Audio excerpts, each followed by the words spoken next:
Hello everyone. आज की इस वीडियो में हम लोग प्रोटोजोआ जनित से जो मानव में रोग होता है उसके बारे में बात करेंगे। जो आपका जो टॉपिक है ये वाला प्रोटोजोआ जनित रोग वाला, ये कक्षा 12 बायोलॉजी का मोस्ट इम्पोर्टेंट टॉपिक है। तो आप लोग को इसको अच्छे से तैयार कर लेना है। जैसे कि हमारा टॉपिक है प्रोटोजोआ जनित मानव रोग, ये हमारा हो गया आज का टॉपिक। ठीक है, इसके ऊपर हम लोग बात करेंगे आज।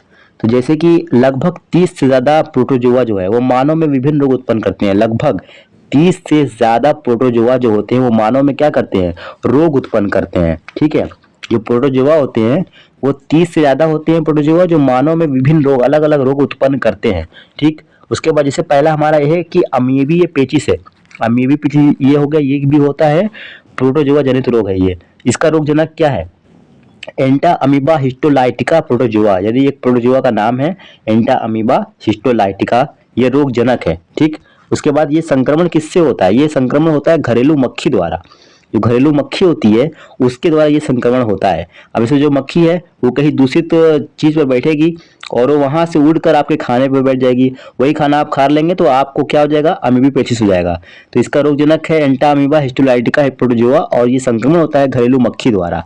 ठीक है, घरेलू मक्खी द्वारा ये बीमारी होती है। और इसके लक्षण क्या होते हैं, इसके लक्षण होते हैं जैसे पेट में दर्द होना, पेट में ऐंठन, रुधिर के थक्के वाला मल, हल्का बुखार, ये सारे लक्षण होते हैं इसके। ठीक है, उसके बाद इसके रोकथाम क्या होते हैं, रोकथाम एवं उपचार क्या होता है।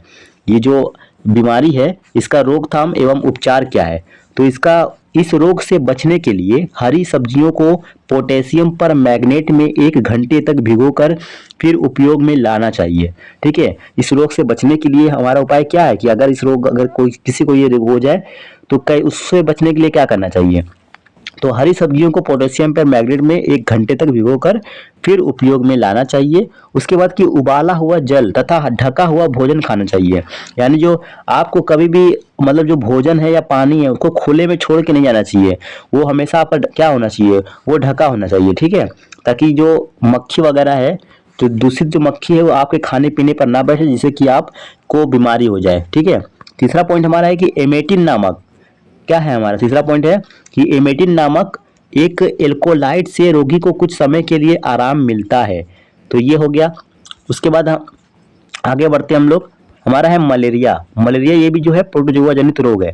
मलेरिया जो है ये एक प्रोटोजोआ जनित रोग है। ठीक है, तो 19वीं सदी तक लोग ये समझते थे कि मलेरिया रोग दलदली स्थानों से निकली गंदी व नम हवा के कारण होता है।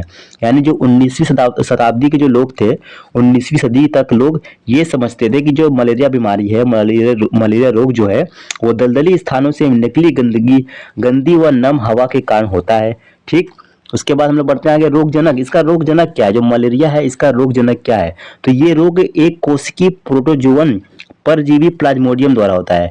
यानी इसका जो रोगजनक है वो प्लाज्मोडियम है। ठीक है, प्लाज्मोडियम की वजह से ये रोग होता है। और इसका संक्रमण क्या है कि इस रोग का वाहक जो है मादा एनाफिलीज मच्छर होता है।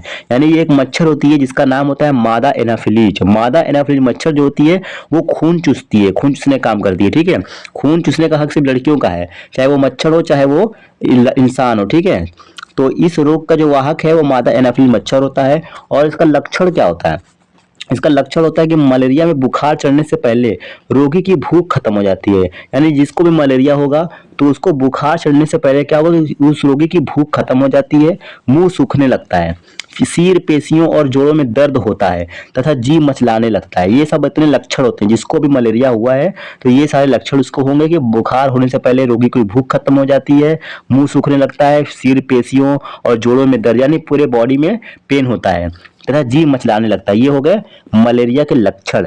और इसके रोकथाम एवं उपचार क्या है, अगर किसी को मलेरिया हो जाता है तो इसके रोकथाम एवं उपचार क्या है, तो ये अपने आसपास, ठीक है, अपने आसपास गंदे पानी को इकट्ठा ना होने दे। यानी आपने आपके आसपास पानी जो है गंदा पानी वो इकट्ठा ना हो पाए।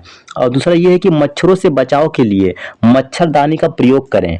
मच्छरों से बचने के लिए क्या करें, मच्छरदानी का प्रयोग करें, ऑल आउट गुड नाइट लगा दें। ठीक है, मच्छरों से बचना चाहिए, बहुत ज़रूरी है। उसके बाद हमारा जो अगला पॉइंट है कि आसपास के गड्ढे में पानी रुकने ना दें। अगर आपके आसपास कोई गड्ढा वगैरह है जिसमें बारिश का पानी रुक गया है और वो काफ़ी दिन तक रुका हुआ है तो उसको मतलब रुकने ना दे, उसको मतलब बहा दे पानी निकाल कर, ताकि उसमें मच्छर पनप ना पाए। तो ये सारे हो गए आपके रोकथाम एवं उपचार। जो आपका बहुत ही महत्वपूर्ण टॉपिक था मलेरिया के बारे में, रोग प्रोटोजुआ जनित रोग के बारे में मैंने बता दिया। तो इस वीडियो में बस इतना ही। वीडियो अच्छी लगे तो वीडियो को लाइक करें और चैनल को सब्सक्राइब करें। फिर मिलते हैं किसी नेक्स्ट वीडियो में।